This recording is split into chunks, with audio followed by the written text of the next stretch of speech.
Plate माझ्या हातात, मैत्रीण माझ्या समोर भरवायला आणि ही इकडनं टायमिंग.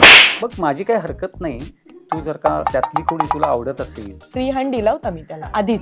बाबांनी उदय सबनीस यांना सांगितलं होतं की तू सुशांतशी एकदा बोलून घे. दोघांची बसून एक शाळा घेतली होती. आईला सांगितलं होतं आधी. थोडासा विरोध होता माझ्या घरनं. चाळीत राहिला, सो छोटस घर, कॉमन टॉयलेट, ती ठाण्यातल्या एका फ्लॅट मध्ये राहणारी. सी लग्न इज इक्वल टू तडजोड. छोट्या छोट्या गोष्टींवरती वाद होतात आणि ते इगो हर्ट होऊन लगेचच प्रकरण डिवोर्स पर्यंत जातं. आपण दोघं संध्याकाळी फिरायला जाऊ, समुद्र किनाऱ्यावर बसून भेळ खाऊ वगैरे असं काही होणार नाहीये. हे आधीपासून माहिती होती. वडिलांकडे जी गोष्ट मागितली त्याच्यानंतर जर का कोणाकडे काय मागितलं असेल तर ती शिंदे साहेबांकडे मागितलं आणि ती शिंदे साहेबांनी माझी इच्छा पूर्ण केली. माझे वडील गंभीर आजारी, तिची शिफ्ट ड्युटी ऍडजस्ट करून हिने सून म्हणून नाही तर मुलगी म्हणून तिचं कर्तव्य बजावलं. सापोळ्याला आम्ही बोटिंग करायला गेलो. रस्ता फुल पॅकची एक भव्य मिरवणूक निघाली. मला विचारायचे की उजीरवाण्या घरात मधली जी माझी बायको होती ती कुठे आहे. पहिल्यांदा सुरुवातीला जेव्हा त्याने वजन कमी करायला सुरुवात केली, लोकांच्या कमेंट्स यायला लागल्या. तेव्हा थोडे दिवस जरा त्रास झाला. त्रास म्हणजे काही लिहितात ना लोक. त्यांच्या प्रोफाईल मध्ये कळतं की हे कुठल्या पक्षाचे आहेत आणि काय आहेत. सुशांत सरांना 10वीला किती टक्के मिळाले होते? नो नाही माहिती. पास झालोय. हॅलो आणि नमस्कार. लव गेम लोच्याच्या नवीन एपिसोडमध्ये तुमच्या सगळ्यांचं खूप स्वागत आहे. अर्थात एक नवीन जोडी तुमच्या भेटीला घेऊन आली आहे. या जोडीमधला जो अभिनेता आहे ना, त्याला तुम्ही सिनेमात पाहिलंय, तुम्ही त्याला मालिकांमध्ये पाहिलंय, पण आज तो एका सर्वात महत्वाच्या भूमिकेत आपल्याला दिसणार आहे. ते म्हणजे पतीच्या भूमिकेत दिसणार आहे. आज सुशांत शेलार आणि त्यांची पत्नी साक्षी शेलार आपल्या बरोबर आहे. स्वागत आहे तुमचं लोकमत फिल्मीमध्ये. थँक्यू. कसे आहात? ऑल वेल, ऑल गुड. सो दोघं एकत्र आहेत म्हणजे आता लव्ह स्टोरी तर झालीच पाहिजे. शोचं नावच आहे लव गेम लोचा. 19 वर्ष झालेत लग्नाला. कसा चाललाय संसार? सुखात चाललाय आणि आता 16 वर्षाची मुलगी आहे. त्याच्यामुळे खूप हॅपी दोघंही आणि मुलगी. Happy settle space. सो मला आता काही वर्ष 19 वर्ष मागे घेऊन जाईल. अर्थात अजून काही वर्ष डेटिंगचे वगैरे असतील तर. पहिली भेट कुठे झालेली आठवते का? 26 जुलैला झाली. वा वा, तारखे सकट सांगितलंय. 26 जुलै 98. कीर्ती कॉलेजमध्ये शूटिंग होतं. मनाची गुंती नावाची सिरियल होती आणि त्या सिरियलमध्ये आम्ही दोघंही काम करत होतो आणि तिथे आमची भेट झाली. ओके. आणि त्याच्यानंतर मग मैत्री झालं. मैत्रीचं रूपांतर नंतर प्रेमात झालं आणि आतापर्यंत हा संसार सुरू आहे. पण ही खूपच शॉर्ट लव्ह स्टोरी सांगितली तुम्ही. पण पहिला इनिशिएटिव्ह कोणी घेतला होता मैत्रीसाठी? कारण की आजकाल म्हणजे आधी तर जेव्हा मुला मुली एकत्र बोलायचे तेव्हा काहीतरी वेगळंच हे क्रिएट केलं जायचं. सो एक इनिशिएटिव्ह कोणी घेतला होता मैत्रीसाठी पण आणि प्रेमासाठी पण? घेतलं होतं. दोन्हीकडे मीच घेतला. म्हणजे आमची त्या दिवशी नॉर्मल मैत्री झाली होती. अर्थात माझ्या भावाकडनं ह्याने माझी माहिती काढून घेतली हे मला नंतर कळलं. कशी म्हणजे ते कसं घडलं? तो लहान होता तेव्हा, शाळेत होता तो आणि तो शूटिंगला आला होता. इन जनरल आपण गप्पा मारता मारता विचारतो 4 प्रश्न. त्याला मी विचारले आणि नंतर मग फोनवरती बोलणं व्हायचं आणि बरेच महिने आम्ही. तेव्हा मोबाईल फोन्स वगैरे होते? लँडलाईन. फोनवरती बोलणं व्हायचं आणि नंतर मग हळूहळू वेळ घेतला आम्ही आणि त्याच्यानंतर मग. पण जे मोबाईल फोन्स आणि नंबर शेअरिंग वगैरे ती प्रोसेस एक कशी होती? कारण की ते एक नंबर फोन नव्हताच नाही, म्हणजे आय मीन लँडलाईन फोन आणि नंबर शेअरिंग घेतला आणि नंबर आम्ही तेव्हाच एक्सचेंज केले होते. खरं कॅज्युअल होतं. अगदी कॅज्युअल एकदम. पण जेव्हा तुम्ही साक्षी मॅमला पहिल्यांदा बघितलं होतं तेव्हा तुमच्या मनात एक विचार काय आला होता की हिला आपण मैत्रिणी पलीकडे कुठे असं त्या नजरेने बघूया का? किंवा त्या फिलिंग्स जेव्हा तुम्ही मैत्रीण म्हणून त्यांच्याबरोबर टाइम स्पेंड करायला लागल्यानंतर त्या फिलिंग्स जनरेट झाल्या की आधीपासून पहिल्यांदा जर डे 1 लाच म्हणजे ती दिसायला सुंदर होती, आजही आहे. आणि फोनवरती जेव्हा बोलणं व्हायला लागलं, गप्पा व्हायला लागल्या, त्याच्यानंतर मग प्रेमात पडणं आणि या सगळ्या गोष्टी नंतर झाल्या. मग प्रपोज वगैरे कोणी केलं का? हो, म्हणजे मीच. किती वर्ष, किती महिने, म्हणजे फ्रेंडशिपच्या किती महिन्यांनी प्रपोज करावं असं वाटलं की येस आता हिच्याशी मला लग्न करायचंय? खरं सांगू का, प्रपोज जरी आणि केलेलं असलं तरी कुठेतरी मला लक्षात आलं होतं की काहीतरी मैत्रीच्या पुढे आपण चाललोय. त्याच्यामुळे आय वॉज एक्सपेक्टिंग फ्रॉम हिम की करेल मला हा बहुधा प्रपोज. बट तुम्ही एक्सपेक्ट करत होता त्यांच्याकडून, पण तुम्ही का मग पुढाकार घेतला की आपण जाऊन त्यांना प्रपोज करूया? आम्ही खूप लहान होतो तेव्हा. म्हणजे काय वय होतं तरी? 17-18. 17-18. हो. अच्छा 17-18. अच्छा, मग तुम्ही 18व्या वर्षीच त्यांना प्रपोज केलं. ते प्रपोज कसं होतं, प्रपोजल कसं होतं, आता आठवतंय का? प्रपोजल म्हणजे मी तिला इनडायरेक्टली डायरेक्टली सांगितलं फोनवर असं कडेकडेने असं असं आहे, तर मला असं वाटतं की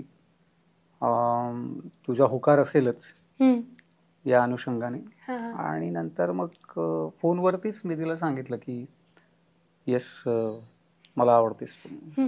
पण तेव्हा जेव्हा 18 आणि 17व्या वर्षी आपल्याला प्रेम म्हणजे काय हे माहितीही नसतं, एक फिलिंग जनरेट झालेले असतात. सो तुमच्या मनात जेव्हा ह्याने विचारलंस तेव्हा तुम्ही डायरेक्ट होकार द्यायचा म्हणूनच तयारीतच होतात का, की ह्याने एकदा विचारलं की मी लगेच होकार देणार बाबा? नाही असं काही नव्हतं. आम्ही मित्र होतो चांगले आणि असं लक्षात आलं की आपल्याला आवडतोय आणि ह्याला पण आपण आवडतोय, एक साधारण कम्युनिकेशन मधनं लक्षात आलं होतं. सो मी वेळ घेतला, लगेच होकार दिला नाही. आणि होकार दिल्यानंतर पण म्हणजे आम्ही तसेही मित्रच म्हणूनच होतो. इनफॅक्ट आजही एक मैत्रीचा धागा आमचा बेस आमचा मैत्रीचा आहे. कारण एकतर आमच्या वयात खूप अंतर नाही, एक वर्षाचं अंतर आहे. त्याच्यामुळे कसं सांगू, म्हणजे आम्ही एकमेकांच्या साथीने ना वाढत गेलो, मोठे झालो, अनुभव घेतले वेगळे वेगळे. एकत्र काम जरी डायरेक्ट नाही केलं तरी एका इंडस्ट्रीत असल्यामुळे ना बोलणं, विचार, आजूबाजूचे फ्रेंड सर्कल हे आमचं खूप कॉमन होतं. त्याच्यामुळे म्हणतात ना की ग्रो होत गेलो आम्ही. म्हणजे कसं सांगूया, दिवसेंदिवस ना मुरत गेलं ना. कारण की तेच सेम वय आणि तेच इंडस्ट्री, तेच स्ट्रगल, तोच एकत्र तुम्ही पाहिला एकमेकांचा. सो डेटिंग किती वर्ष केलं, किती वर्ष डेट करत होता आणि किती वर्षांनी मग लग्न केलं? बघ ना, डेटिंगचा प्रवास 98व्या वर्षी मी प्रपोज केलं तिला. 98 साली. आणि 2006 साली आम्ही लग्न केलं. पण म्हणजे ना काही महिन्यातच आमचं असं ठरलं होतं की लग्न करायचंय. म्हणजे डेटिंग किंवा अफेअर पेक्षा सुद्धा आम्हाला लग्न करायचंय. म्हणजे आम्ही सेटल झालो की आपल्याला लग्न करायचं हे ठरलं होतं. आणि एकमेकांच्या म्हणजे माझं करिअर सुरू झालं होतं तेव्हा, तिचं एज्युकेशन सुरू होतं. तर तिच्या एज्युकेशनल गोष्टींसाठी पण ज्या गोष्टी तिला कराव्याशा वाटत होत्या त्यासाठी सुद्धा माझं हे असायचं, मत ती जाणून घ्यायची. आणि तिचं जेव्हा एज्युकेशन कम्प्लीट झालं, मग तिने जर्नलिझम केलं, त्यावेळेला सुद्धा माझं JVSला जाणं व्हायचं. आणि त्याच्यानंतर तिने जेव्हा पहिल्यांदा जॉब केला तेव्हा सुद्धा वैजयंती आपटे, विनय आपटे यांच्या मिसेस, त्यांना मी सांगितलं की असं असं माझी होणारी जी आहे तिला असं असं जर्नलिझम केलंय तिने, तर तिला आपल्याकडे काही संधी मिळेल का? आणि मला असं वाटतं की त्यांनी लगेचच दुसऱ्या दिवशी मानसी नावाची एक तेव्हा सिरियल होती, अल्फा मराठीवर, आणि लगेचच जॉईन व्हायला सांगितलं. सो एकमेकांच्या साथीने आम्ही खूप एकमेकांना सपोर्ट करत करत करत आज इथपर्यंत येऊन पोहोचलो. मला विचारायला आवडेल की जेव्हा तुम्ही रिलेशनशिप 17-18 वर्ष, मी अगदीच खूप लांब देते, पण ते एक असतं ना की बघितल्यावर की हा माणूस परफेक्ट आहे बाबा आपल्यासाठी, हा माणसातला हा गुण माझ्यासाठी बाबा परफेक्ट आहे, जरी तो दुनियासाठी नसेल पण तो माझ्यासाठी. सो तो एक गुण सुशांत सरांमध्ये काय दिसला होता की तो गुण आजपर्यंत तो तसाच आहे? पॅशन. मी नेहमी सांगते, he is very passionate about his work, about his social work, किंवा आता पॉलिटिकल ह्याच्यात पण तो ऍक्टिव्ह आहे. ही इज व्हेरी पॅशनेट आणि खूप कन्व्हिन्सिंगली काम करतो तो. त्याचं कन्व्हिक्शन जबरदस्त असतं. म्हणजे एखाद्या गोष्टीतनं एखादी कल्पना त्याच्या डोक्यात आली, इव्हेंटची म्हण, कार्यक्रमाची म्हण, की मला असं ते चित्र दिसत नाही कधी कधी, पण त्याच्या डोक्यातनं चित्र क्लिअर असतं. आणि ते तसंच्या तसं काय म्हणूया एक परफेक्ट होण्यासाठी ना तो अविश्रांत मेहनत करतो. लाईक मेहनतीला पर्यायच नाही. ओके. सो रिलेशनशिप, जेव्हा तुम्ही रिलेशनशिपमध्ये होता तेव्हा असं फ्रेंड्सला कोणाला सांगितलेलं का, किंवा इंडस्ट्रीमध्ये कोणत्या फ्रेंड्सला असं आवर्जून सांगितलेलं का ही माझी गर्लफ्रेंड आहे बाबा आणि आम्ही लवकरच लग्न करणार आहोत? दुनियेला माहित होतं, सगळं फ्रेंड्सला काय, कोणाकोणाची नावं घेऊ दुनियेला आता? माहिती होतं. पण तरी आणि कोण होते ते? सगळेच, म्हणजे अंकुश चौधरी पासून संतोष जुवेकर, जितेंद्र जोशी, सुकन्या मोने, संजय मोने, संजय जाधव, उदय हर्षदा सबनीस. खानविलकर, उदय सबनीस. काय रिॲक्शन्स होत्या त्यांच्या? काय नाही, ते सगळ्यांचं सपोर्ट Support होतं. होता. आणि आमचं लग्न ठरवताना सुद्धा तिच्या बाबांनी उदय सबनीस यांना सांगितलं होतं की तू सुशांतशी एकदा बोलून घे, की त्यांचं आणि त्या दोघांशीही बोलून घे की ते काय त्यांचं फ्युचरचं प्लॅन आहे. सो उदय सबनीस यांना आम्ही भेटायला गेलो होतो दोघंही? दोघंही. उदय काकांना मी अगदी म्हणजे एवढी असल्यापासून माझ्या बाबांचा मित्र होता, त्यांनी एकत्र काम केलं होतं, त्यामुळे त्याला मी अशी भाची पुतणी अशा हरकीच होते. आणि सुशांतला पण खूप यंग एज पासून त्यांनी एकत्र काम केलं होतं, त्यामुळे त्याला आम्ही म्हणजे बच्चे हे तर बोलून बघूया यांचं काय नक्की ठरलंय, सिरियस आहेत ना वगैरे, असं त्याने आमची एक दोघांची बसून एक शाळा घेतली होती की काय नक्की मला सांगा तुमचं काय ते. आणि हे सगळेच लोक माझे सासरे जे आहेत जगदीश बर्वे त्यांचे मित्र होते. म्हणजे उदय सबनीस म्हणा किंवा संजय जाधव तर मला वाटतं बाबांबरोबर काम केलेलं आहे. संजय मोने, सो ते सगळ्यांनाच माहित होतं. उज्ज्वला जोग, हा. आणि माझी तेव्हा सिरियल पण खूप जोरात चालू होती, गुजीरवाण्या घरात, आभाळ माया, सगळंच म्हणजे पॉप्युलर होतं. हा, तेव्हा पॉप्युलर होते. तेव्हा हा माझा बॉयफ्रेंड आहे ते एक फिलिंग कसं होतं की हा चेहरा पॉप्युलर आहे आता गुजीरवाण्या घरात, आभाळ माया, जसं ते म्हणाले. तर त्या सिरियल खूप चालायचं आणि त्यातले चेहरे पण खूप फेमस, आजही फेमस आहेत. तर तेव्हा एक असतं ना की हा माझा बॉयफ्रेंड आहे बाबा, ते फिलिंग कसं होतं तुम्हाला? खूप मस्त होतं. ज्या लोकांना तुम्ही सांगले हा माझा बॉयफ्रेंड, हा टीव्हीवर दिसा माझा बॉयफ्रेंड आहे, असं कसं व्हायचं का मैत्रिणींना सांगताना? खूप खूप मैत्रिणींना सांगायचं नाही, माहितीच होतं, त्यामुळे प्राऊड फिलिंग होतं ऑब्व्हियसली. मग घरच्यांना सांगण्याआधी एक स्वतःहूनच लग्नाचा निर्णय दोघांनी ठरवणं खूप गरजेचं असतं की आता लग्न करायचंय. सो ते एक लग्न या विषयाबद्दल तुम्ही बसून बोललात का लग्नाच्या आधी? मग ते डिस्कशन एक काय झालं होतं की आता खरंच मॅच्युअर झालं बाबा, 17-18 वर्षांचे नाही होत, आता लग्न करायचं. तर ते कितव्या वर्षी लग्न झालं आणि ते एक कन्व्हर्सेशन कसं होतं? नाही, आम्ही एकमेकांना सांगितलं की आपण लग्नाच्या अनुषंगाने विचार करायला हवा आणि कधी घरी सांगायचं, कारण माझ्या घरी खूपच आधी मी सांगितलं, म्हणजे इमिजिएट लगेचच माझ्या घरी माहित होतं. आणि त्यावेळेला मी म्हणजे मला वाटतं 19-20 वर्षाचा असताना मला कांजिण्या आल्या होत्या. त्यावेळेला साक्षी मला बघायला घरी आली होती. त्यामुळे आई बाबा सगळेच ओळखत होते आणि साक्षीचं ऑफिस माझ्या घरापासून खूप जवळ होतं. सो साक्षीला जेव्हा नाईट शिफ्ट असायची तेव्हा ती लवकर यायची घरी आणि घरी थोडा वेळ टाइम स्पेंड करायची. आणि मग मी शूटिंगवरून आलो की जेवण झालं की मी तिला बाईकवरून ऑफिसला सोडायला जायचो. सो माझ्या घरी तर खूप आधीच माहिती होतं. तुमच्या घरी? माझ्या घरी आम्ही मित्र होत असं माहिती होतं. मी सांगितलं, एक आमचं ठरलं की आता आपण घरी सांगायला हरकत नाही ऑफिशियली असं. तर सांगितलं मी. पण ते धाकधूक होती का की घरच्यांना सांगताना घाबरतो आपण? तर ती कशी होती? तोच दिवस कसा होता? काय म्हणजे एकतर आत्ताचा आणि जवळजवळ 20 वर्षांपूर्वीचा काळ याच्यामध्ये खूप तफावत आहे. आता बऱ्यापैकी घरामध्ये ओपन डिस्कशन्स होतात, पण 20 वर्षापूर्वी तसं नव्हतं. आणि मित्र आहे म्हणणं, प्रेम आहे म्हणणं आणि डायरेक्ट लग्नच करायचंय म्हणणं खूप धाकधूक होती.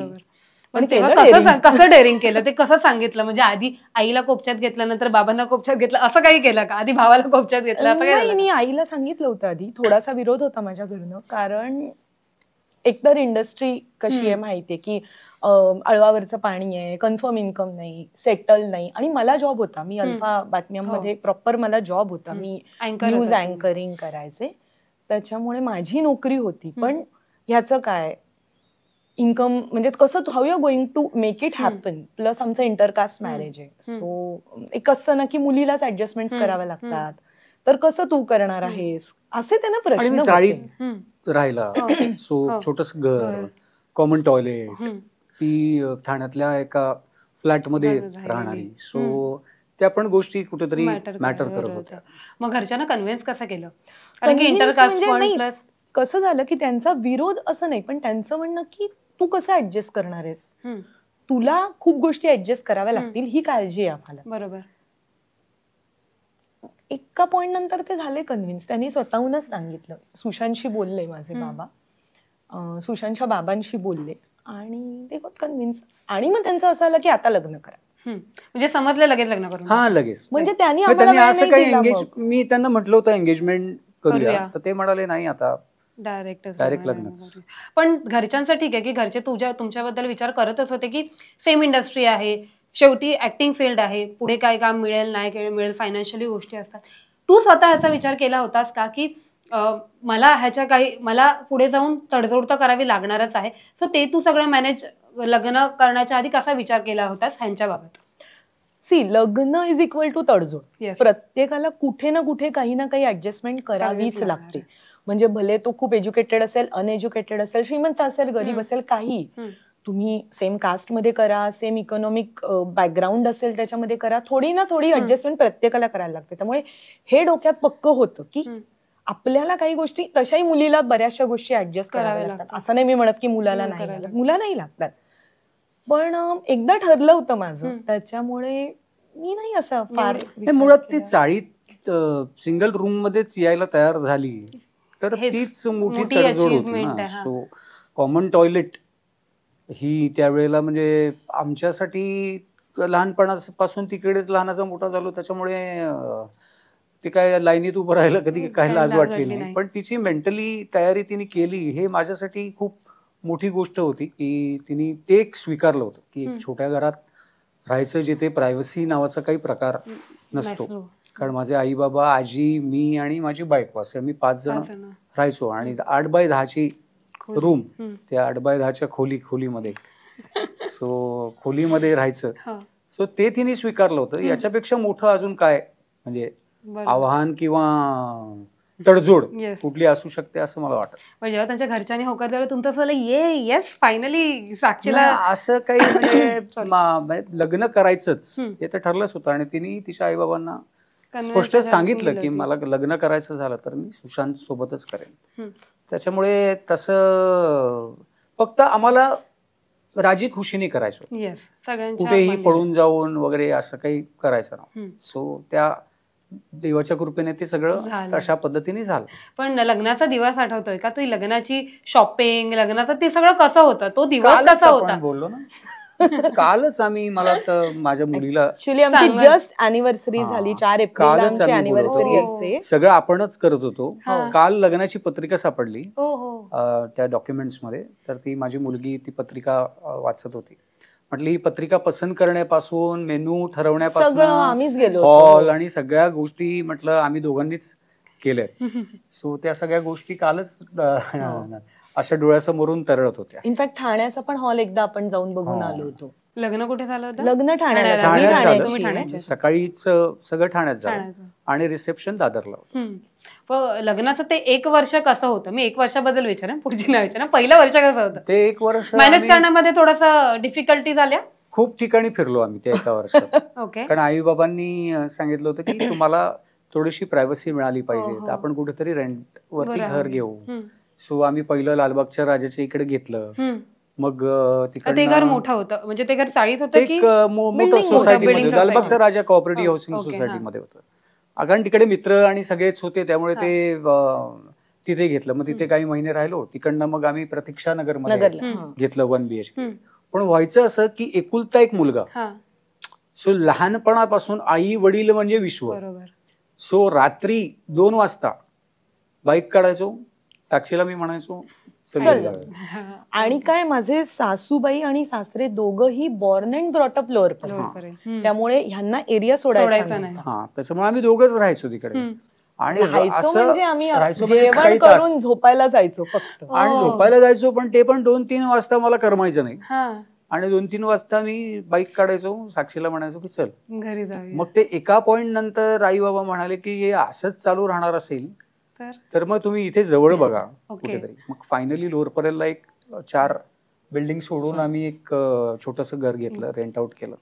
तर तिथे आम्ही जवळजवळ मला वाटतं 1 वर्षभर राहिलो. पण त्याच्यानंतर जेव्हा स्वतःचं एक घर झालं, ती एक फिलिंग कशी होती की लग्नानंतर आपण एक स्वतःचं मोठं घर खरेदी केलंय दोघांनी मिळून, ते एक फिलिंग कसं होतं चाळीतून एक अपार्टमेंटमध्ये जाणं?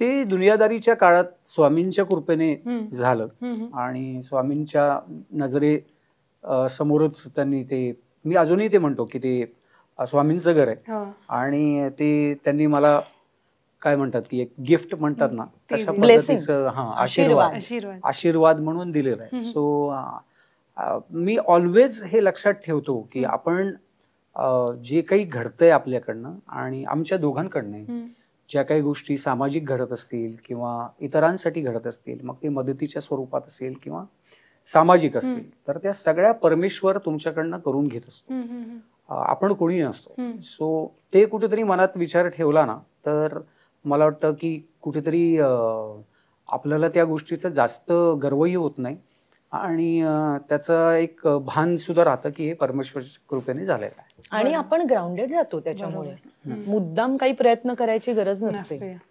मला तुम्हाला प्रश्न आहे की तुम्ही तेव्हा अशा वेल नोन अँकर होतात, लग्न झालं मग तुम्ही आधी लग्नाच्या आधी पण अँकर होता, तुम्ही तुमचं करिअर कंटिन्यू केलं, पण लग्नानंतर एक बाईचं आयुष्य असं ते कम्प्लिटली चेंज होतं. तिला सगळंच बघायला लागतं, घर, संसार, सासू सासरे, जेवण. सो ते एक मॅनेज करणं तुमची कसरत झाली का? प्लस हे घराबाहेर असतील, दिवस रात्र शूटिंग, कधी नाईट शूट कधी, सो ते एक मॅनेज करणं तुझी कसरत कशी झाली? सगळ्यांची जशी होते, सगळ्या मुलींची. पण बायांचं वेगळं असतं ना, एक जेवण करा, सगळं करा, मॅनेज करा, दिवसभरात ह्या टाइमला उठा, सगळ्यांचं मॅनेज करा, सगळ्यांचं जेवण करा, मग आपण जा, मग ऑफिसवरून आल्यावर सगळं परत तेच. सो ते कसं होतं? नाही, सुरुवातीला माझ्यावर इतकी जबाबदारी नव्हती, सासूबाई सगळं करायच्या आणि कारण शिफ्ट ड्युटी होती माझी, त्याच्यामुळे नाईट शिफ्टही असायची. आणि खरं सांगू का तुला की लग्न झाल्यापासून आजपर्यंत 19 वर्षात आमच्या दोघांच्या सुट्ट्या एका दिवशी आल्या असं 19 वेळेला पण झालेलं नाही.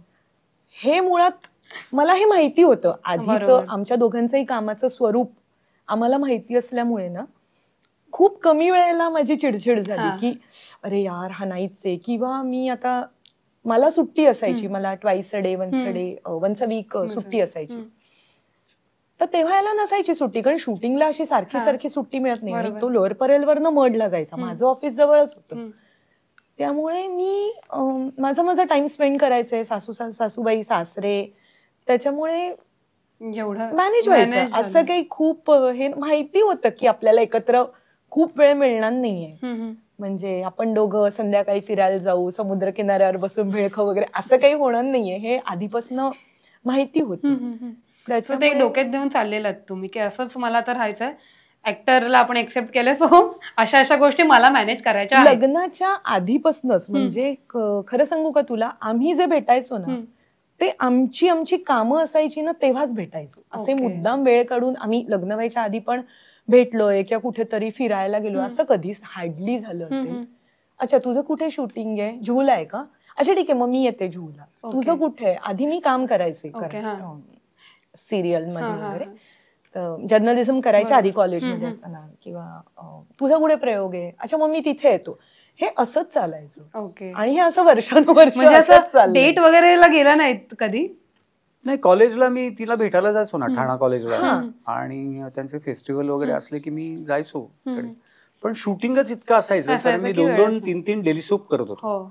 सो त्याच्यातून म्हणजे डिरेक्टरला गिरीश मोहितेला पटवून आणि या सगळ्या गोष्टी की मला थोडा उशिरा हे कर, कारण तिचं 12:30-1 कॉलेज सुटायचं आणि तो तेवढाच वेळ तिच्याकडे असायचा, आणि त्या याच्यात जाऊन तिला कॉलेजच्या गेटवरती, आणि बरेचसे लोक म्हणजे प्रणाली सो सगळ्यांनाच माहितीये की सुशांत तिथे येतो. सो मी गेटवरती जेव्हा जायचो तेव्हा साधारणतः कॉलेजमध्ये सगळ्याच मुली येतात, सगळ्यांनाच माहित होतं की हा आता साक्षीला भेटायला आला. आजही मला वाटतं बरेचसे लोक झेवियर्स मधले पण जेवढे होते ते अजूनही सांगतात की हा काही झालं तरी हा आठवड्यातले 3 दिवस तरी हिला पिकअप करायला येतो रात्री, कारण 8:30 पावणे 9ला कॉलेज सुटायचं आणि मी राहायचं ठाण्याला, ठाण्यापासून पण लांब बाळकुंड, त्यामुळे तो यायचाच तिकडे मला पिकअप करून ऑल द वे ड्रॉप करायला. बट सर जेव्हा कॉलेजमध्ये तुम्ही जायचा तेव्हा मुली वगैरे अशा तुम्हाला भेटायला वगैरे यायचा का, किंवा कोणाकोणाच्या असे वेगळे प्रपोजल आलेत का? नाही, त्यावेळेला असं ना इतकं हे नव्हतं, म्हणजे अशी क्रेज नव्हती, म्हणजे असं काही सोशल मीडिया आणि एवढं हे नव्हतं, काहीच नव्हतं. त्यामुळे लोकांना फक्त ते नुसतं मैत्रिणीचा बॉयफ्रेंड एवढाच कौतुक होतं. त्याच्या पलीकडे असं कधी झालं नाही. आणि हिच्या मैत्रिणींचाच गोतावळा एवढा असायचा की मला असं कधी ह्यांनी भासवू दिलं नाही ती काळजी आम्ही घेतली होती. ह्यांना टरकून मला भेटायला आलं नाही. पण तू मगाशी तिला विचारलंस, तिने ती गोष्ट सांगितली नाही प्रामुख्याने. ती सांगायची म्हणजे माझ्या लग्नानंतर काही महिन्यांनंतर माझे वडील गंभीर आजारी होते. ओके. आणि त्यांना डायलिसिस करायला लागायचं आठवड्यातून 3दा. आणि ती सगळी जबाबदारी, तिची शिफ्ट ड्युटी ऍडजस्ट करून ती ते काम करायची. म्हणजे माझ्या वडिलांना हॉस्पिटलला घेऊन जाणं, तिथे 4 तास थांबणं, त्यांचं ते डायलिसिस झाल्यानंतर घरी आणून सोडणं आणि त्याच्यानंतर ऑफिसला जाणं. नाही, मी आणि आई ऍडजस्ट करायचो. शूटिंगच्या काळामध्ये म्हणजे जेव्हा तुम्ही बिझी, जेव्हा मी तर 28 दिवस काम करायचो.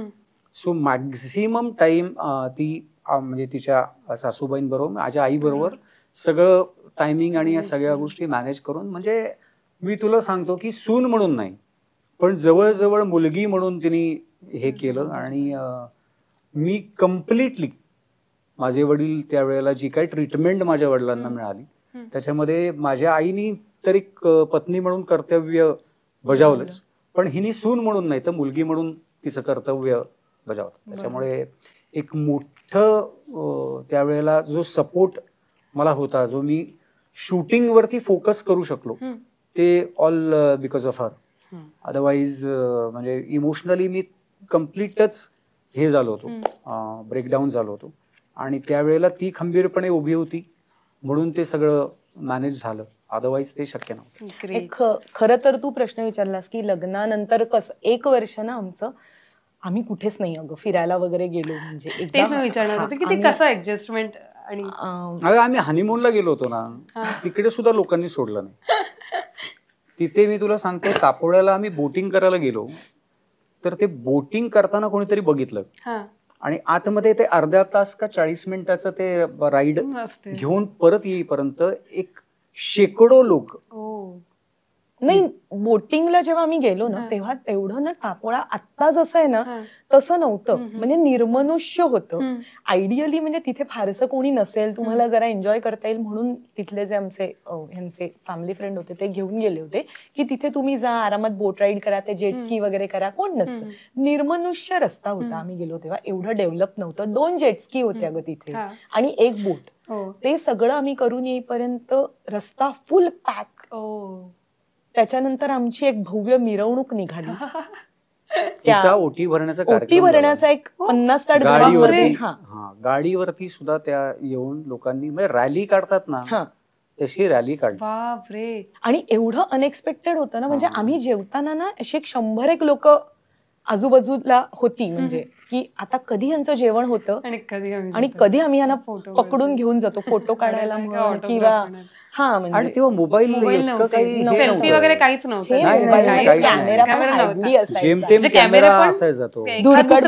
फोटो यायचे त्यांनी. सो ते तर म्हणजे, आणि ओटी भरण्याचा कार्यक्रम तर बापरे बाप बरेच खूप तास चालला. ते उन्हात हे सगळं झालं की मी दुसऱ्या दिवशी आजारी पडलो. बापरे, इतकं ऊन. आणि तिसऱ्या दिवशी मी आजारी पडलो. म्हणजे आमचे 2 दिवस गेले. उन्हात एवढं हे झालो की ती एक आम्हाला आठवण. त्या महाबळेश्वरच्या मार्केटमध्ये फिरायचो ना जेव्हा, त्याची पण चोरी, मार्केटमध्ये फिरायची पण चोरी आम्हाला. कारण एक तर लोक बघायचे वळून वळून. हा खूप फेमस होता. आणि मला विचारायचे की मग ती कुठे आहे, कारण लोक गोजीरवाण्या घरात मधली जी माझी बायको होती ती कुठे आहे, तिला का नाही आणलं. त्यांना असं वाटायचं की आम्ही कुठल्या तरी शूटिंगला आलोय, म्हणजे कार्यक्रमाला आलोय, काहीतरी इव्हेंट म्हणून आलोय आणि आम्ही फिरतोय.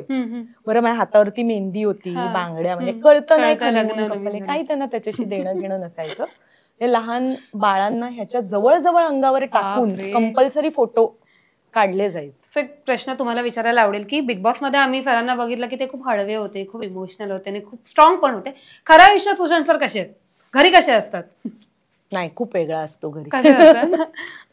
ऍक्च्युअली तो खूप emotional person, he is a emotional person, पण बाहेरच्या जगात असं इमोशनल राहून चालत नाही ना. बरोबर. तर तिथे त्यालाच काही गोष्टी नव्याने उमगल्या आतमध्ये गेल्यानंतर. एकटा असतो ना माणूस, त्याच्यामुळे लोकांना माहिती नसलेलं त्याचं रूप लोकांसमोर आलं. खरं सांगायचं no, is a very strict person. पण जेव्हा 3 महिने बायकोपासून लांब राहिलात बिग बॉस मध्ये, त्याच्यानंतर एकदा भेटलात बायकोला, ती फिलिंग काय होती? नाही, त्या घरात आहे ना, लोक जे म्हणतात स्क्रिप्टेड आणि या सगळ्या गोष्टी, तर ते मुळात स्क्रिप्टेड होऊ शकत नाही. आणि तिथे गेल्यानंतर ना, त्या 4 भिंती नाही म्हणणार मी, सोन्याचा पिंजरा येतो. बरोबर. तर त्या सोन्याच्या पिंजऱ्यामध्ये, आणि आमचं पहिलं पर्व होतं तेव्हा तर खूपच स्ट्रिक्ट होतं. आम्हाला वॉशिंग मशीन पण नव्हतं, सगळ्या गोष्टी आम्हाला स्वतःलाच करायला लागायच्या. मला त्यांनी विचारलं होतं जेव्हा माझा इंटरव्ह्यू घेतला, तर मी त्यांना म्हटलं होतं की किती काही झालं तरी मी खूप स्वाभिमानी आहे. मी कधी कुठल्या गोष्टीसाठी असं लाचार विचार नाही होणार. एका सर्टन पॉइंट पर्यंत ठीक आहे, पण त्याच्या पलीकडे जाऊन नाही.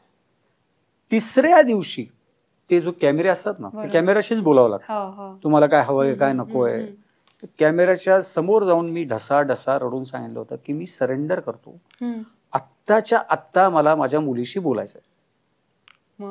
आणि म्हणजे ओक्सा बोक्षी रडत होतो. मग रेशम, राजेश, भूषण, स्मिता, जुई या सगळ्या लोकांनी मला थोडं शांत केलं. पण 3ऱ्या दिवशी आपलं बॅकअप तिकडे माझा दी एंड झाला होता. आणि त्याच्यानंतर मग हळूहळू तो गेम आणि या सगळ्या गोष्टीत मी गुंतत गेलो. आणि मला हायपर ऍसिडिटीचा त्रास आहे गेली कित्येक वर्ष, त्याच्यामुळे मला त्रास झाला आणि मी शो तो क्विट केला आणि बाहेर पडलो. पण ते घर तुम्हाला शिकवतं की आयुष्यात तुला किती जरुरी काय आहे, तुझ्या आयुष्यात किती लोकांचं महत्व आहे, आणि त्याची जाणीव बिग बॉसचं घर तुम्हाला करून देतं. त्याच्यामुळे माझ्या बायकोवरती असलेलं प्रेम सुद्धा नव्याने त्या निमित्ताने मला रिअलाइज झालं की आपण बाबा या मुलीशिवाय नाही राहू शकत. सो एक नवीन जाणीव झाली. स्वतःबद्दल काही नवीन गोष्टी कळल्या का बिग बॉस मध्ये? हा, अर्थात ना, म्हणजे एक लिडरशिप जी आहे ती मला शाळेपासूनच हौस आहे. म्हणजे शाळेत असल्यापासूनच मला शाळेच्या मॉनिटरच्या इलेक्शनला पण मी उभा राहिलो होतो. सो तेव्हापासूनच नेतृत्व करण्याची हौस आहे. माझ्यात ती क्वालिटी आहे की नाही हे मी नाही सांगू शकत, ते माझ्यासोबत जे काम करतात ते सांगू शकतील. पण मला ते करायला, पुढे जाऊन या सगळ्या गोष्टी करायची हौस आहे. आणि ते कुठेतरी ती हौस कायम माझी पूर्ण झाली अशातला भाग नाही. पण आत्ता माननीय शिवसेना मुख्य नेते एकनाथजी शिंदे साहेब यांनी खूप विश्वासाने एक मोठी जबाबदारी माझ्यावरती सोपवली. आणि मी आवर्जून सांगेन की 26व्या वर्षात माझं लग्न झालं, 27व्या वर्षी माझे वडील एक्सपायर झाले, 28व्या वर्षी मी बाबा झालो. सो त्याच्यानंतर मला मागणं हे माहितच नाही कोणाकडे काय, कारण माझ्याच वरती एवढ्या जबाबदाऱ्या होत्या की त्या फुलफिल करणं. म्हणजे बायको एखादी गोष्ट सांगेल, मग तिने अशा काही फार माझ्याकडनं अपेक्षा ठेवल्या नाही, पण ती काही सांगेल किंवा आई काय सांगेल किंवा मुलगी काही मागेल, त्या गोष्टी फुलफिल करायच्या, ही एक मोठी जबाबदारी होती. आयुष्यात मागायचं झालं तर मी शिंदे साहेबांकडे मागितलं आणि ती जबाबदारी त्यांनी मला दिली. त्याच्यामुळे वडिलांकडे जी गोष्ट मागितली त्याच्यानंतर जर का कोणाकडे काय मागितलं असेल तर ती शिंदे साहेबांकडे मागितलं आणि ती शिंदे साहेबांनी माझी इच्छा पूर्ण केली. Congratulation for that. सो म्हणजे ते एक आयुष्यातलं एक मोठी गोष्ट आहे. मॅम, जेव्हा आता सुशांत सर नुकतेच बारीक झाले होते, त्यांना प्रचंड ट्रोल करण्यात आलं होतं की या इंटरव्ह्यू नंतर पण करते नाही, तर ते तुम्ही रिझन स्पष्ट केलं की तुम्हाला काही आजार नाहीये वगैरे, तुम्ही एका भूमिकेसाठी बारीक झालात. पण ते जेव्हा तुम्हाला ते बारीक होते ते तर ऑलरेडी टफ होतं, त्यांनी सांगितलं ते बऱ्याचशा इंटरव्ह्यू मध्ये, तुम्हाला कसं वाटत होतं की आपल्या नवऱ्याला एवढं बोललं जाते बाहेर, प्लस दिसण्यावरून, ते तुम्हाला डिफिकल्ट गेलं का त्यांना तसं बघणं? नाही, तिला वाईट वगैरे वाटलं. रात्री ती जेव्हा कमेंट वाचते ना तेव्हा ती मला हसून सांगते की हे बघ काय ह्यांची क्रिएटिव्हिटी आहे, कसलं लिहितात, एवढा वेळ आहे ह्यांच्याकडे. नाही, मुळात ट्रोलिंग वाईट वाटलं बिग बॉस पासून झाली. पण तेव्हा आमची एक स्ट्रॅटेजी होती जी आमच्याकडे अशी PR एजन्सी वगैरे पण नव्हती तेव्हा. मी आणि ह्याचा एक मित्र आहे आणि आम्ही असं काही आणि आम्ही ठरवलं नव्हतं की असं काही की कुणाला उत्तरं द्यायची किंवा काय. माझा फोकस फक्त तो आत व्यवस्थित आहे ना, त्याचं मेंटल फिजिकल सगळे कंडिशन नीट आहेत ना, हेच होतं आणि तो कसा खेळतोय. अदरवाईज आम्ही आणि त्याचे नॉर्मल व्हिडिओज पोस्ट करणं आणि या गोष्टी कोणालाही मी ट्रोलिंगला काही उत्तर दिलं नव्हतं. त्यामुळे डोक्यात होतं की हे सगळं होणार. पहिल्यांदा सुरुवातीला जेव्हा त्याने वजन कमी करायला सुरुवात केली, लोकांच्या कमेंट्स यायला लागल्या, तेव्हा एक थोडे दिवस जरा त्रास झाला. त्रास म्हणजे काही लिहितात ना लोक.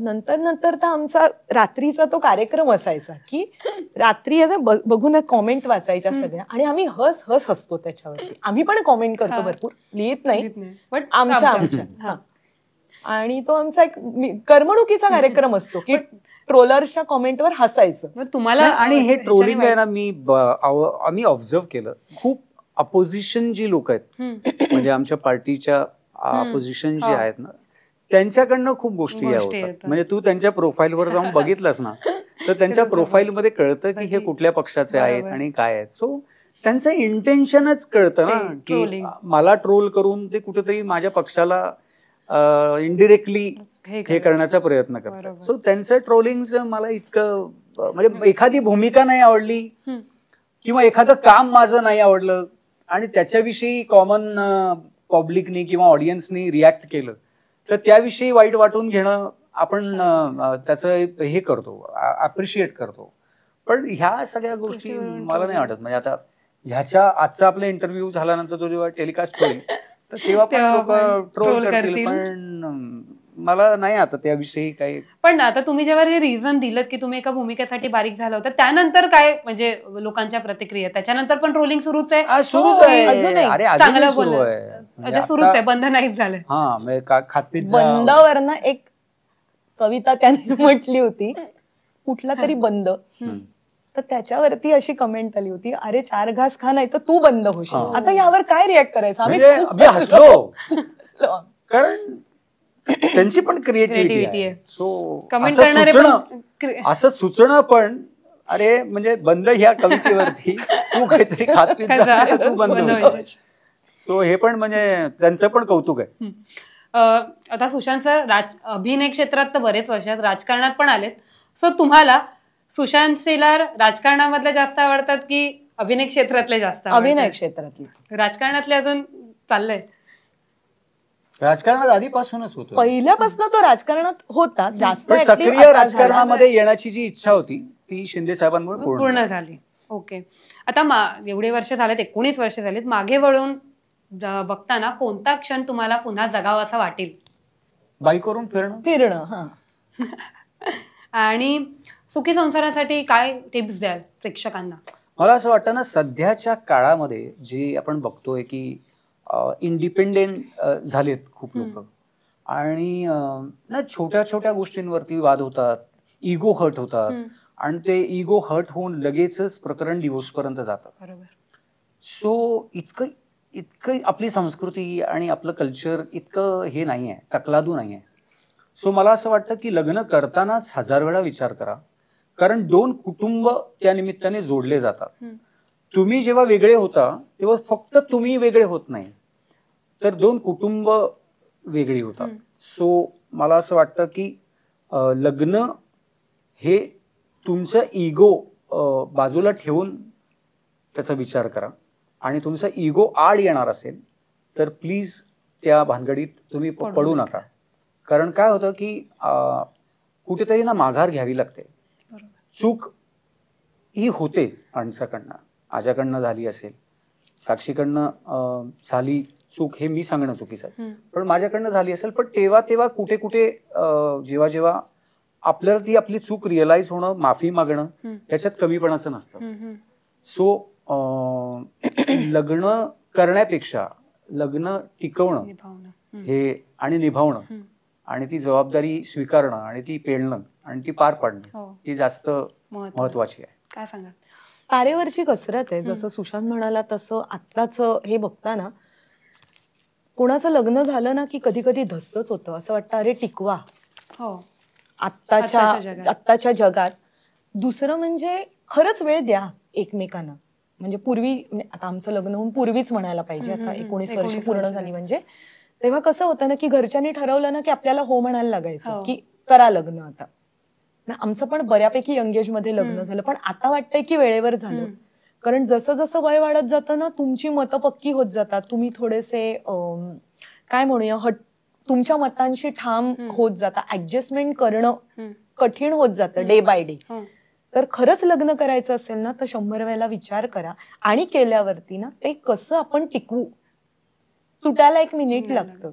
आणि दोन्हीकडनं ऍडजस्टमेंट झाल्या पाहिजेत. असं नाही की एकाच माणसाने टिकवायचं, दोन्हीकडनं काय म्हणूया एक पझल असतं ना की हा तुकडा आणि हा तुकडा ते एकमेकांमध्ये घट्ट बसले पाहिजेत, तरच ते चित्र छान होतं. बरोबर. एक जरी तुकडा हल्ला ना त्यातला तरी ते विस्कटून जात असं. बरोबर. सो दोघांनी सुखी संसाराच्या टिप्स दिल्यात, आता गेमकडे वळूयात. गेमकडे वळण्याच्या आधी एक गोष्ट साक्षीची सांगतो मी. लग्न करायच्या काही महिने आधी, जस्ट काही महिने आधी, मला तिने सिरियसली एकदा म्हणाली की मला जरा तुझ्याशी बोलायचं. म्हटलं हा बोल. तुझं नक्की ठरलंय का लग्न करायचं? म्हटलं हो, आता घरी सांगितलं सगळं, आता झालंय ऑलमोस्ट. नाही आता कसं आहे की तुझं ग्लॅमर, तुझं फेम हे इतकं सगळं वाढलंय, आणि तुझ्या बरोबर ज्या सगळ्या हिरोईन्स काम करतात त्या पण इतक्या सगळ्या सुंदर आणि एवढ्या सगळ्या ग्लॅमरस आहेत, आणि तुझ्या मैत्रिणी आहेत त्या काही जवळच्या आहेत.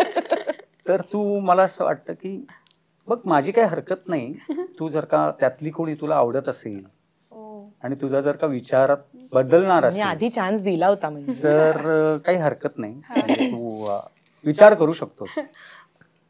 असं एक चान्स तुम्ही हा विचारलेला तिने टाकला होता मला. अचानक गुगली असं नाही ग, एकंदर कसं आहे ना की आमची कल्चरल काय म्हणूया घरची बॅकग्राऊंड वेगळी वेगळी आहेत. आम्ही दोघंही मिडल क्लास फॅमिलीतनं आलोय, पण तो लहानपणापासून काम करत असल्यामुळे ना त्याचं फेम खूप जास्त होतं. आणि इंडस्ट्रीमध्ये खूप गोष्टी हळवावरच्या पाण्यासारख्या असतात. तुम्हाला डे बाय डे काय म्हणूया आजूबाजूची लोक, त्यातनं आपल्यावर पडणारा प्रभाव. तर मी म्हटलं ठीक आहे, तू एकदा विचार करून बघ, नक्की करायचं आहे ना लग्न. बरोबर. आणि मग कर, नाही तर फ्री हँड दिला होता मी त्याला आधीच. माझ्या मैत्रिणींना वगैरे पाणीपुरी भरवताना वगैरे पण बघितलं होतं. आता बॉल माझ्या कोर्टात आल्यावरती मी तर काय सोडणार नाही, त्यामुळे मी सांगून टाकलं होतं बाबा नंतर प्रॉब्लेम नको, आधीच सांगूया. आधीच सांगते, चान्स देते बघ. तो नाही म्हणाला. नाही म्हणाले. ठीक आहे, आता गेमकडे वळूया. गेमचं नाव आहे how well do you know each other. ठीक आहे, काही प्रश्न तुम्हाला असतील, काही प्रश्न तुम्हाला असतील. पहिले प्रश्न तुम्हाला आहे, 5 प्रश्न आहेत. सुशांत सरांच्या शाळेचं नाव काय होतं? शारदाश्रम. सुशांत सरांना 10वीला किती टक्के मिळाले होते? नो, नाही माहिती. 5 झालो. तरी किती टक्के होते? भरपूर. म्हणजे आता साधारणतः बोर्ड फाडून आलो. खूप कमी होते की जास्त होते? भरपूर. काय आता म्हणजे आता भीती वाटते का, मुलगी समोरच आहे. तिला माझ्यापेक्षा आणि तिला खूप चांगले मार्क मिळाले. जाऊ दे, तो विषय सोडून दे. सुशांत सरांचा पहिला ब्रेक म्हणजे पहिलं कोणतं काम केलं होतं? नाटक, सिनेमा, मालिका? सवत माझी लाडकी सिनेमा, आणि नाटकाचं नाव काय आम्ही विसरले. सिनेमा तर माहिती ना, बायकोची बाजू घेतली. सिनेमा तर माहिती आहे ना, सोडून दे. नाही, मला आता ना कालच मला तुझं त्या नाटकाचं एक हे मिळालं होतं. लहानपणीच मी अशी नाटकं केली. नाटकाचं नाव होतं देखणी बायको दुसऱ्याची, आणि पहिला सिनेमा होता सवत माझी लाडकी. दोन्हींची नाव बघ कशी. मुंबईतलं सुशांत सरांचं आवडतं ठिकाण कोणतं आहे? फिरायला जायला? नॉर्मल, जिथे ते रिलॅक्स करू शकतात किंवा ते आवर्जून जातात तिकडे नेहमी. आपलं घर, स्वतःचं. हो हो, घरी. सुशांत सरांना स्वतःचाच आवडलेला एखादा रोल जो आजही आवडतो खूप, त्याच्या प्रेमात येत ते? मॅटर मधला, आणि अर्थातच दुनियादारी. रोल छोटा होता, पण त्या एका डायलॉगनी त्याला खूप फेम दिला. आजही त्या डायलॉग साठी त्याला ओळखतात. आता तुमच्यासाठी प्रश्न आहे, मुंबईतलं साक्षीचं आवडतं ठिकाण कोणतं आहे? तिला मरीन ड्राईव्ह खूप आवडतं. साक्षीला कोणत्या गोष्टीची जास्त चीड येते? बेशिस्तपणाची. बेशिस्तपणाची. साक्षीच्या ब्रशचा कलर कोणता आहे? कुठला? ब्रश. टूथब्रश मला वाटतं ब्ल्यू आहे. हिरवा. साक्षीचा आवडता सिनेमा तुमचा? ती माझा तिला सगळेच सिनेमे माझे आवडले, पण तिला वंशवेल जास्त आवडला. आवडतो. शेवटचा प्रश्न, साक्षीला सर्वात जास्त कसली भीती वाटते? त्याने असं बघितलं. माझ्या जागरण करण्याची आणि मला त्या निमित्ताने जी ऍसिडिटी होते आणि माझ्या तब्येतीवरती परिणाम होतो, अनियमित अनियमित लाईफस्टाईल पण भीती वाटते. नंतर सगळं तुम्हाला दिवस बघावं करावं लागतं 4-5 दिवस. अदरवाईज काय नाही. सो गेम तर झाला, तर लोच्याकडे वळूयात. लोचा तुम्हाला कळलं असेल शब्दावरून की काय, सो आयुष्यात असा कोणता लोचा घडलाय का? सांगितलं ना, पाणीपुरी भरवताना बघितलं तिने. किस्सा सांगा मला. मैत्रिणीला. किस्सा ऐकायला काय ना, INTची स्पर्धा होती आणि INTच्या स्पर्धेमध्ये आम्ही दोघांनीही तिकीट काढून, आणि माझ्या मैत्रिणींची एकांकिका होती आणि ही गेली काहीतरी वरती तिच्या मैत्रिणींसोबत, म्हणजे ते थोडा वेळ. तर मी खाली उतरलो. त्या साहित्य संघाच्या समोरच्या गल्लीमध्ये पाणीपुरीवाला होता आणि माझ्या काही मैत्रिणी इंडस्ट्रीतल्या पाणीपुरी खात होत्या. तर त्यांनी मला बोलवलं आणि नेमकं ती प्लेट माझ्या हातात, मैत्रीण माझ्या समोर. तर मी असं भरवायला आणि ही इकडनं टायमिंग. मग काय नाही, तिने निघून गेली. ती काही थांबली नाही, नाही, U-turn. काही नाही. मग तुम्ही खूप रागात त्या मैत्रिणीलाही माहित होतं की अरे सुशांत, इट वॉज कॅज्युअल. म्हणजे आता असं वाटतं की काय पण ते वय तेव्हा त्या वेगळं मैत्रिणी होतं ना. आज म्हणजे माझ्यापेक्षा जास्त relationship मध्ये होत्या ना? हिच्या मैत्रिणी आहेत. हो, माझ्या मैत्रिणी आहेत त्या हा, आता हा, जास्त. आणि ते वय म्हणतात वय, ना, हो. काय म्हणूया, अविश्वास पटकन वाटण्याचं वाटतं, वय हो. होतं. आता असं वाटतं अगं की पहिल्या काय भेट गंमत. म्हणजे पहिल्यांदा आम्ही जेव्हा भेटलो ना, जेव्हा त्या शूटिंगला, तेव्हा सुद्धा माझी एक जी मैत्रीण होती, तिच्या बरोबर मी ज्या गप्पा मारत होतो त्यावेळेला शूटिंगला, त्यावेळेला तिला असं वाटलं होतं की ही माझी गर्लफ्रेंड आहे म्हणून. हो, म्हणजे एवढं काय म्हणूया, माझी पहिली सिरियल होती आणि मी फक्त 12वीत होती. एवढा मोकळेपणा इंडस्ट्रीत असतो असं मी कधी पाहिलंच नव्हतं. आणि तो खूप आधीपासून काम करत असल्यामुळे इट वॉज क्वाईट कम्फर्टेबल. पण त्याच्यानंतर भांडणं झाली का? हा, झालं ना. पाणीपुरीच भरवत हो, होता. झाली. खूप असं तसं हो, खूप कन्व्हिन्स भरपूर, करायला हा भरपूर. लोचा झाला मोठा यांच्यामध्ये. So thank you so much. खूप खूप खूप मजा आली तुमची लव्ह स्टोरी आम्हाला एक नव्या पद्धतीने ऐकलेली, पण एक नव्या पद्धतीने अजून काही किस्से कळाले. So thank you so much. Thank you. आम्हाला Thank you. तुम्ही बोलवलं आणि या तुमच्या स्पेशल शो साठी तुम्ही आमची मुलाखत घेतलीत, आम्हाला गप्पा मारायला दिल्यात, त्याबद्दल लोकमत फिल्मीचं संपूर्ण टीमचं मी आणि साक्षीकडनं, माझ्याकडनं आणि साक्षीकडनं खूप खूप आभार. थँक्यू. थँक्यू. सो आमच्याकडून तुम्ही आमच्या शोवर आलं त्यासाठी एक छोटंसं गिफ्ट. थँक्यू. आय होप तुम्हाला हे युजफुल होईल. Yes, thank you. Thank you so much.